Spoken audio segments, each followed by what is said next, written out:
Now this is part 2, individual behavior and processes in organization. We will be discussing individual values, perception, and reaction.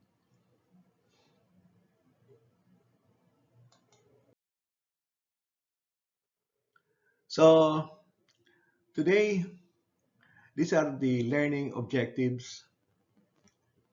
Discuss how attitudes are formed, describe the meaning of cognitive dissonance, identify and describe the three important work-related attitudes.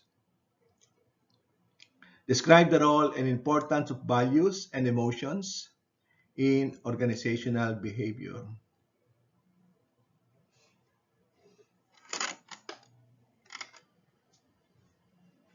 Describe basic perceptual processes and how perception affects fairness, justice, and trust in organizations. Discuss the nature of stress, identify the basic causes of consequences of stress, and describe how stress can be avoided. So first of all, what is attitude? What's an attitude? Now, if there's a one thing with human beings, it is their attitude.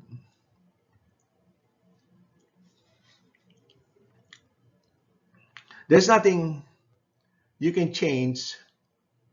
You cannot change your behavior because behavior comes from your attitudes.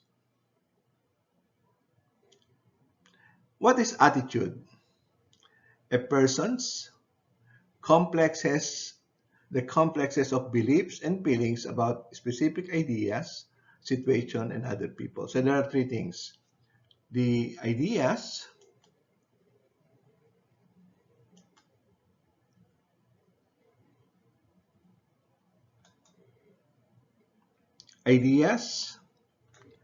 situations, or other people. How you look at ideas, situations, and other people. So, and then what are the components of attitude? First of all, cognition, the knowledge a person presumes to have about something. So that is the knowledge that you assume you know whether it's right or wrong about something. Affect, a person's feelings about something. And intention, components of an attitude that guides a person's behavior. What is your intention? So there are three components of attitude: cognition, affect, and intention equals attitude. So why don't you think about your attitude towards an idea, situation, and or other human beings? What is your cognition about it? What do you know about it? What is the what is your feeling? And then what is your behavior? Now, how do you form attitude? What is the formation of your attitude? Attitudes are generally formed around a sequence of cognition, affect, and behavioral intention. So what do you know about it? How do you feel about it? And what do you want to do about it? What is your behavior toward it? We come to know something that we believe to be true. That is your cognition. The knowledge of triggers a feeling. This knowledge triggers a feeling. Cognition and affect them then together influence how you intend to behave in the future. An example, sometimes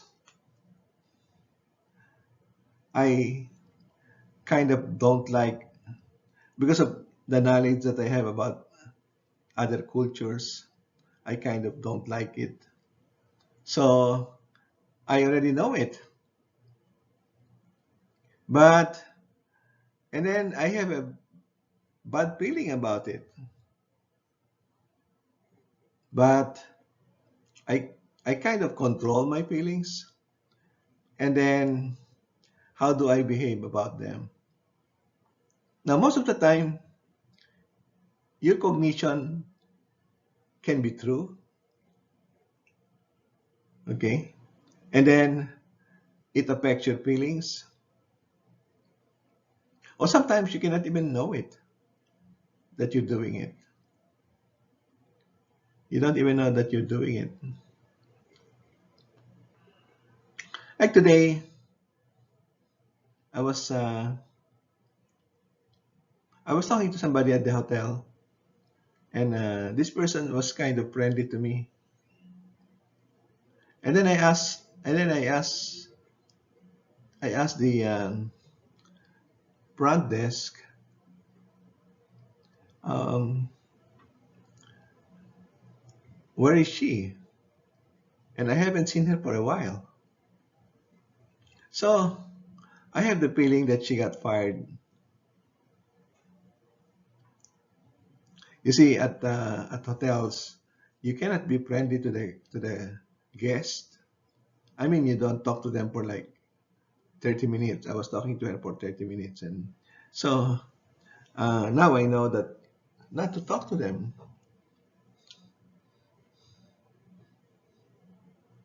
Okay, so in this class we have a very diversified class. The thing is, with this class, I don't even know what is your culture, what is your nationality in this school, because we don't really see each other. Okay, we just some of you are very good writers. You know, just write something about this for your attendance and your grade. Just write something about it and send it to T. Dalton at Cornell University at gmail.com. Now, some of you are not even doing this, and the school keeps on asking me about your grades. So, what is your attitude towards your grades?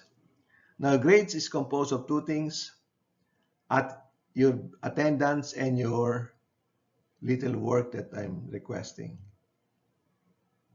Okay, so what is your attitude towards that?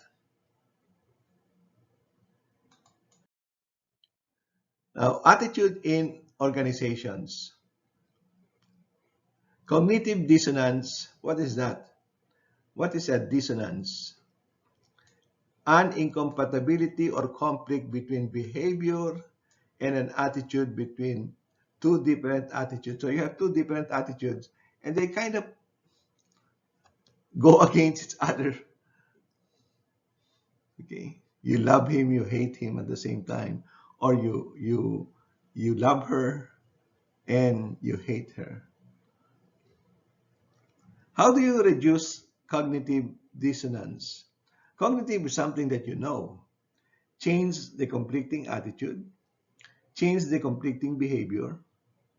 So behavior comes from the attitude. Reasons that one of the conflicting attitude or behavior is not important in this context. And then you make up a reason why, hey, this is not important. Seek additional information for better reasons of benefit of one conflicting attitude or behavior outweigh the cost. And then this is the most important thing, recognize that attitudes can change. You can change your cognitive, you can change your affection about it, and you can change your behavior. So these are the work-related attitudes, organizational commitment, and employee engagement. So what is your commitment towards your organization? What is your commitment towards your friends? And then how do you engage with them? Okay, how do you engage with them? How do I engage with you as a students? Now, of course, I'm only requesting a very little work. Okay. And many of you are not even doing that. So I kind of thinking, what is the attitudes of these students towards, first of all, the staying in the United States? Remember, attendance is very important as a student, as an international student. And the attendance is checked by submitting a little work.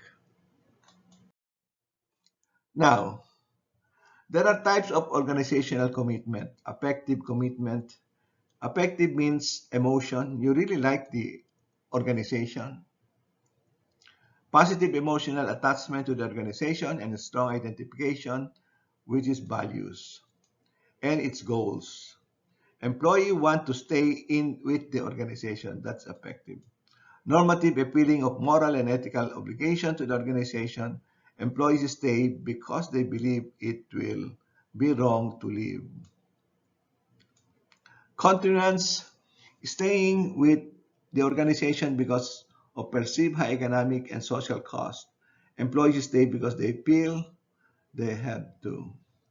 So there are three reasons why a human being joins a family, an organization, a country. Okay, there are three reasons. There are three commitments that you do.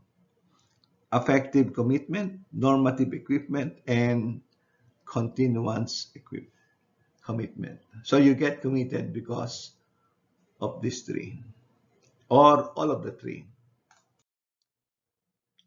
Now, it's very important to be happy in your job. Job satisfaction is the most important related attitudes in the organization. It reflects both our attitudes and our feelings about the job. Job satisfaction is strongly influenced by personality, values, and other attitudes, and the work itself. Of course, I'm sure many of you have chosen a job that or a study that you want to do. Okay.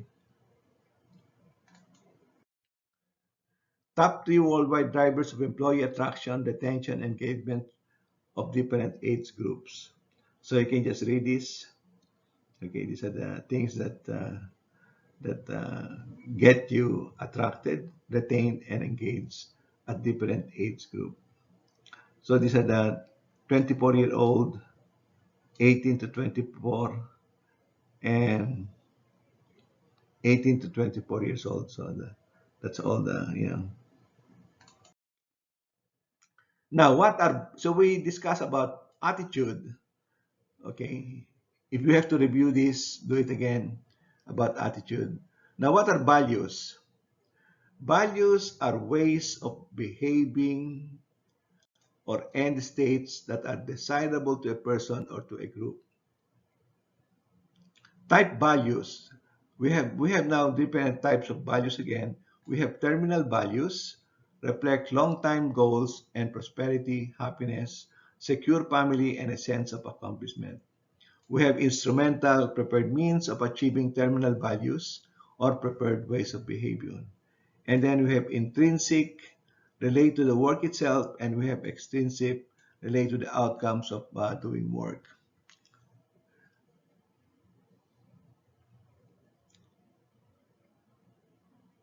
Now, I was watching European movies, Spain, Italy, France. What is the values? I was thinking, what values do they have that are different from the United States? I was looking at it when it comes to sex. Of course, sex is a human need. All of us need sex, whether men or women, according to Abraham Maslow. Now, what are the terminal reflect long-term goals as prosperity, happiness, secure family, and a sense of accomplishment? What are the terminal values of this? In the United States, we marry one after another. People in the United States get married at least 3 times by average. By average, hey. So they divorce, they get married, they divorce, they get married, they divorce, they get married. Now, getting married is a very expensive. Okay, the wedding is very expensive. Okay, and then I was looking at Europe. They have two ways of looking at. They have two values of looking at this. First of all, sex is sex, and relationship is relationship. To the people in Europe, these are two different things. They can have sex without relationship, but of course, in a relationship, relationship means it's a long-term terminal goal. Okay, it's a long-term terminal goal. So you have you don't. So the people in Europe are not getting married. They don't have weddings. They just have sex, or they have a relationship one-to-one. And there was a movie that really got me thinking. Of course, in a relationship, there is a trust. There is trust. And then this movie, the girl said to the guy, "You don't trust me, so we can never be in a relationship, but we can have sex." So it was something new to me as an American. Because in the United States, we get wedding and then marriage and then we divorce as many times as you want. Okay?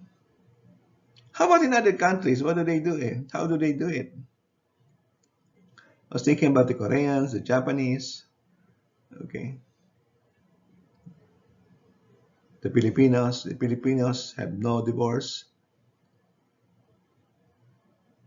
The Koreans, they only want to have sex with their own kind of people or with a white guy. Okay. Some other countries, they want to try the black guy. Okay. So the values about sex, even about food, is kind of very complex. So ways of behaving or end states that are desirable to a person or to a group. Now, of course, this doesn't only go from country to country. It goes also by by uh, by age. The young people, the old people, the values are different. Okay, it's a very so values have something to do with that are desirable to a person or to a group. How do you get things? How do you satisfy your happiness here on this planet? That is values. Now there are also conflict among values. We have intrapersonal conflict, the instrumental value of ambition, and the terminal value of happiness. Ambition and happiness. Sometimes they conflict. And then interpersonal, two different people holds conflicting values. Two different people. And then individual organization, when an employee values conflict with those of the organization. So now values and emotions in organizations. Values differ around the world. Around the world, we have different ways of doing things. Leads to different managerial behaviors. Now, in the United States, as we talk, diversity is a law. What do you mean by diversity? You have different kinds of people in the organization. You have different nationalities. You have Koreans, whites, blacks, Japanese. They're all different.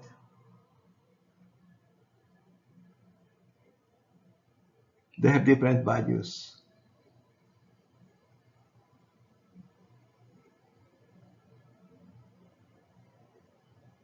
I was talking to my friend, she's Japanese. She was telling me that in Japan it's very hard to have sex because I don't know what she was explaining. I didn't even understand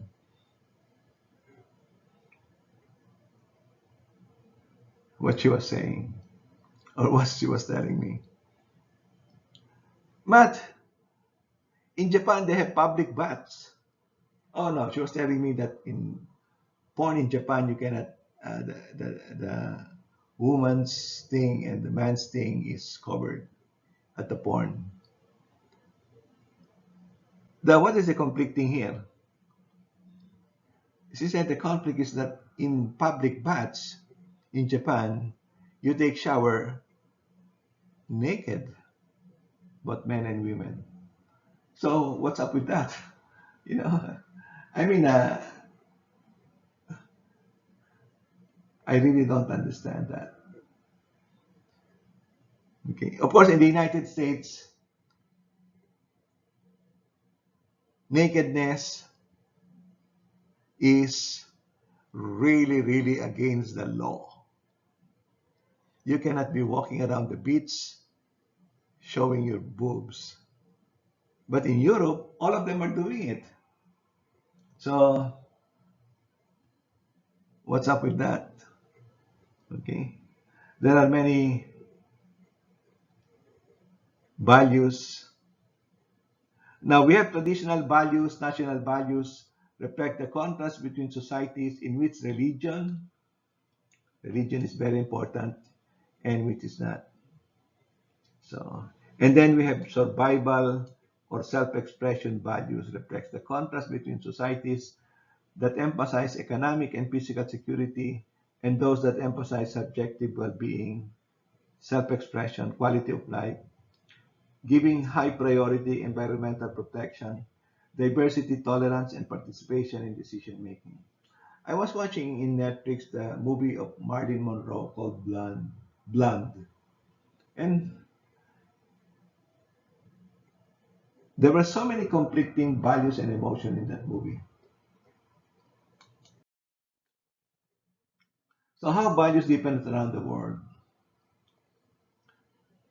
Okay. So it's very important in management to know the different values around the world, especially in the United States, because by law we have to work together as presenters.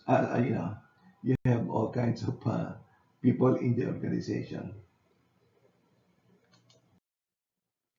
So values and emotions. Emotions are intense. This is intense, short-term physiological behavior and psychological reaction to a specific object, person, or event to prepare us to respond to it. Okay. And then we have moods, short-term emotional state that are not directed towards anything in particular. Okay. You have your moods sometimes. Affectivity, the tendency to experience a particular mood, react to things with certain emotions. Okay, so this is the affectivity here. Okay. Now, if you have any questions, you can call me up at 626 233 0984. Leave a message or leave a text and tell me that you're a student at this school and you're under my class. Okay, if you want more explanation or you have some ideas that are about what we're talking about today that are not really very well put together in your mind. So this is the role of emotions in behavior. You have positive and you have negative. Okay, so both of them goes into this thing here. Is to this neither negative nor positive effect.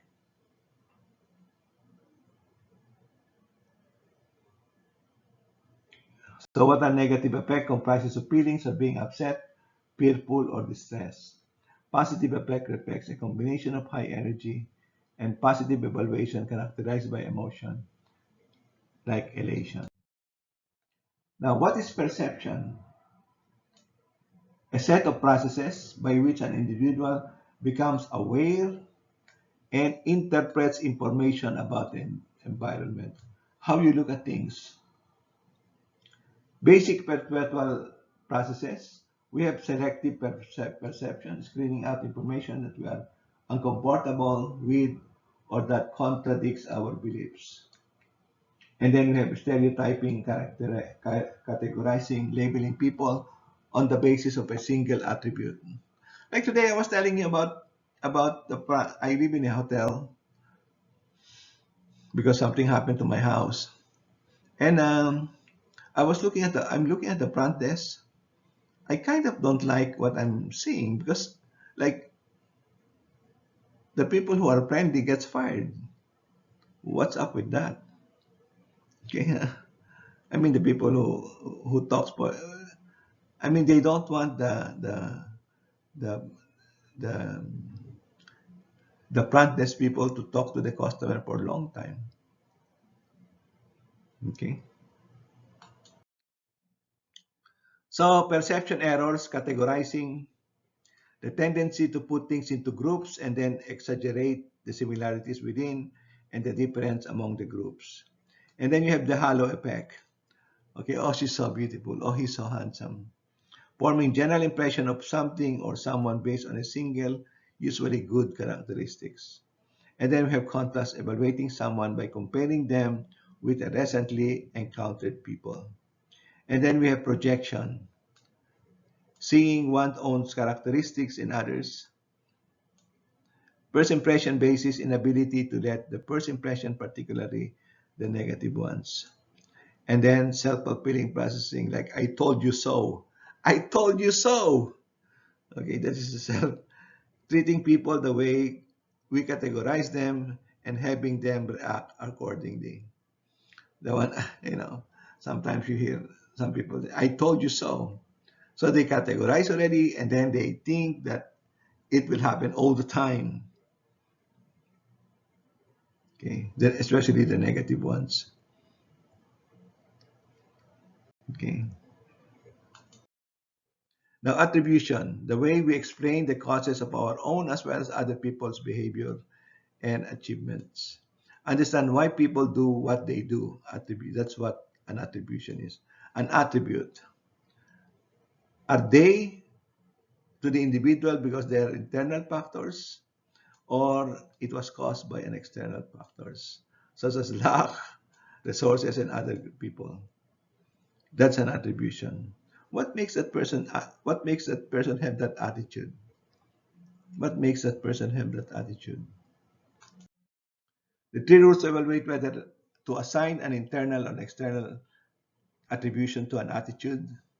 It has something to do with attitude. Remember, attitude, behavior, and then the values that you have for that particular group. Number one is consistency. Has the person regularly behaved this way or experienced this outcome in the past? Distinctive. Does the person act the same way or receive similar outcomes on different types of situations? Consensus. Would others behave similarly in the same situations or receive the same outcome? And then self-handicapping. Some people, they handicap themselves. Like what we say, you shoot yourself on the foot. When people create obstacles for themselves to be happy or to achieve their goals. Okay. So this is the attribution process. Involves observing the behavior and then knowing what are the attributes causing that behavior. So observing the behavior, consensus, consistency, and distinctiveness. So this is the attribution of causes. What is causing that person to act that way? I have a friend, I was talking to her, and then suddenly she stopped talking to me. And so I was thinking, why did she do that? Okay, especially when you're young, you fall in love, and then somebody likes you, or some, and you like the person. Okay, when I was 20, 21 to 22 years old, and then suddenly for me, she doesn't want to talk to me anymore.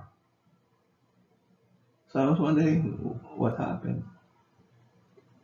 Okay, sometimes you know the answer, sometimes you don't anymore know what attributed to that behavior or to that attitude towards you.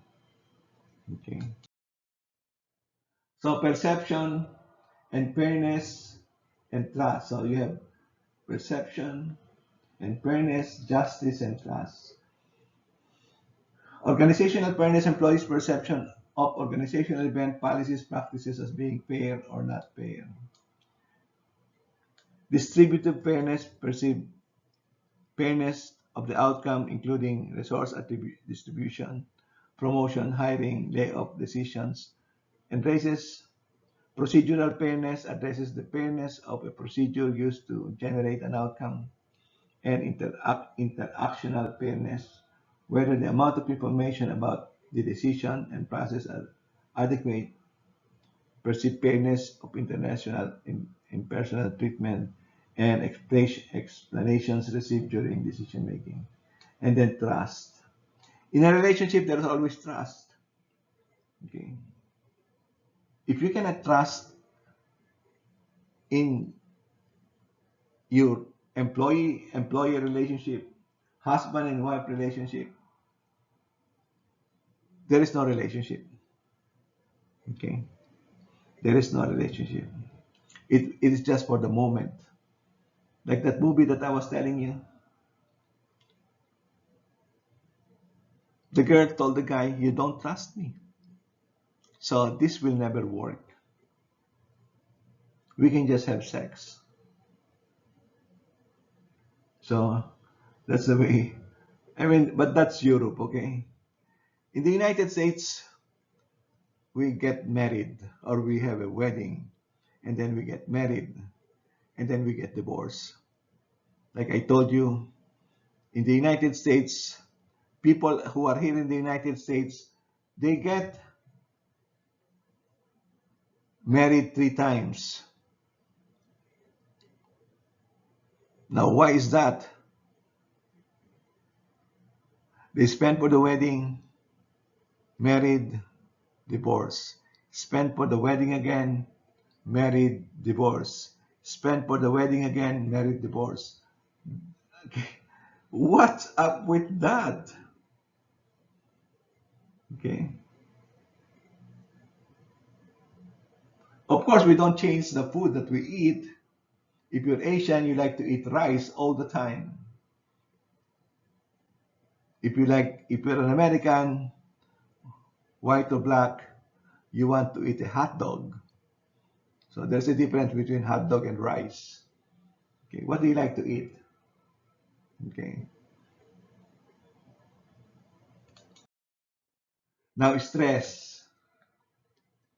Stress is an adaptive response to a stimuli, expresses excessive psychological and physical demand to a person. I have a friend, he told me yesterday, I went to the doctor. My eyes are kind of has water. And then the doctor said, "You have so much stress. You have so much stress."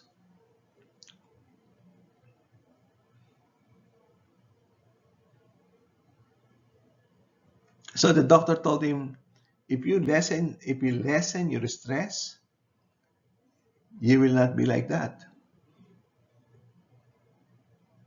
So there are 3 stages of response to stress or alarm, resistance, and exhaustion.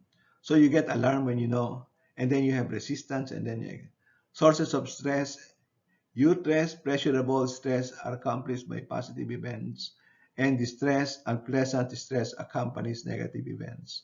So you have positive events and you have negative events that causes stress, and these are the names. Eustress is positive and distress is negative. Okay.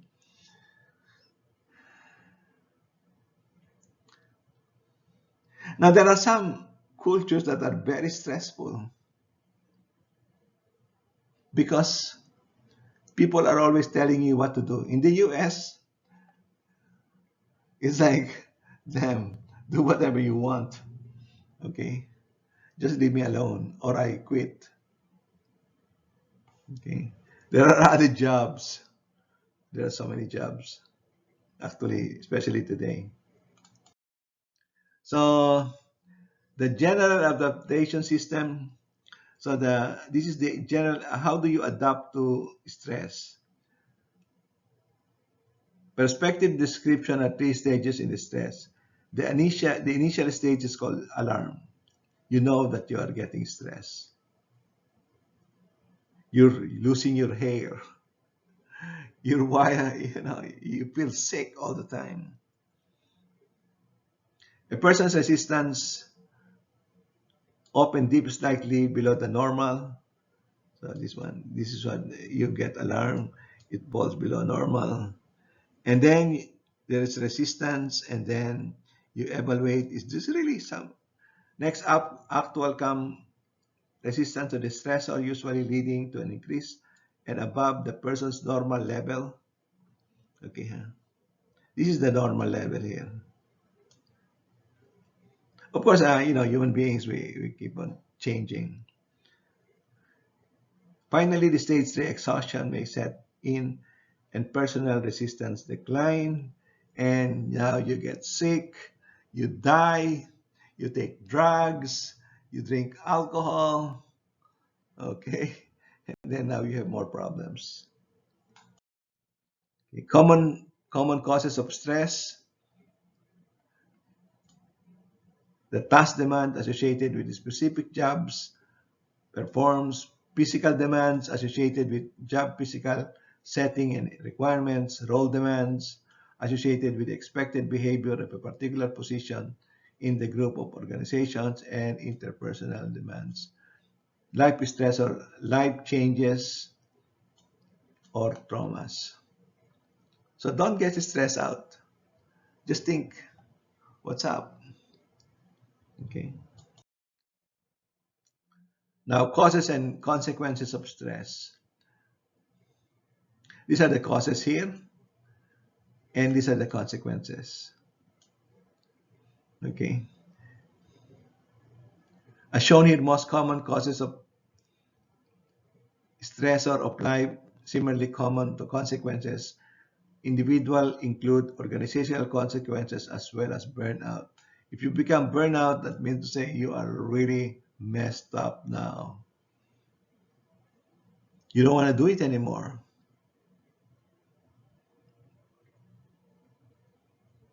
Okay. So workload, stress, and performance. The performance of a person, if the person is so stressed out and so much workload, it goes down. Not good. Okay. So you get alarm, you get, you know, like you want to fight it out, and then you accept it. So consequences of stress: individual consequences, behavioral consequences, psychological consequences, and medical consequences. You get sick, and then you get crazy, and then your behavior kind of changes. Now, for the organization, it's everybody gets burned out. Experience too much pressure and has too few resources of satisfaction. Okay, hey, you burn out if this is what happens to you. Feeling of exhaustion that develops when an individual simultaneously experiences too much pressure and has too few resources for satisfaction. Now, how do you avoid do this? How do you avoid stress?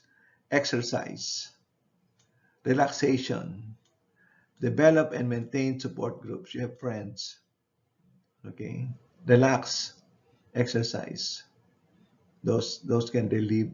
Those are the those things can relieve your stress. So properly designed in an organization, you have to be properly designed jobs, fostering healthy and work culture, and keep supervision reasonable. Don't be on the other person's neck all the time.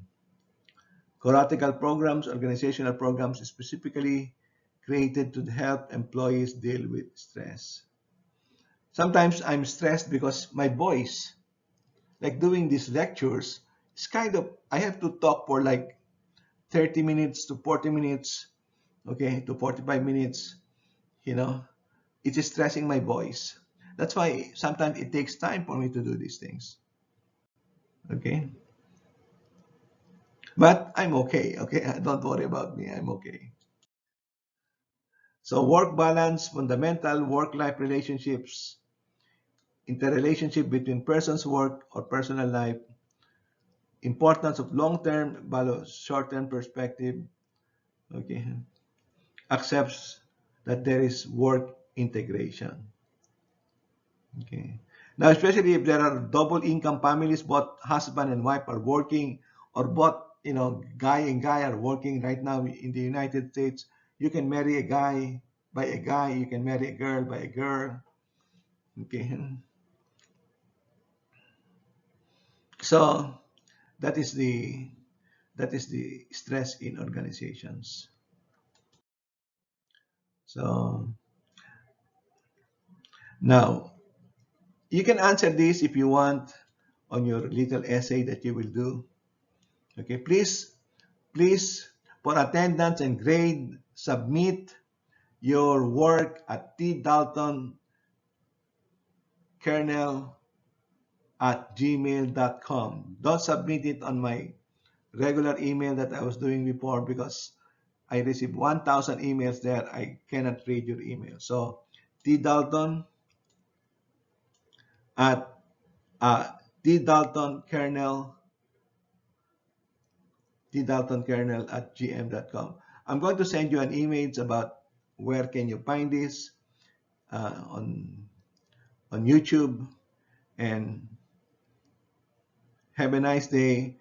And I will set up the other week 5 today or tomorrow. Thank you, class. I hope to hear from you for your attendance and grade. Okay. Now, those of you who wants to know more about me, you can call me up. I gave you my phone number, 626-233-0984. Leave a text leave a text, and then I will call you up right away. I kind of want to know you too, okay, huh? Because you're just looking at me here, listening to me. I don't know. Now, if you have any questions, I don't know. Okay, please ask me questions. Thank you very much, and see you on the next lecture.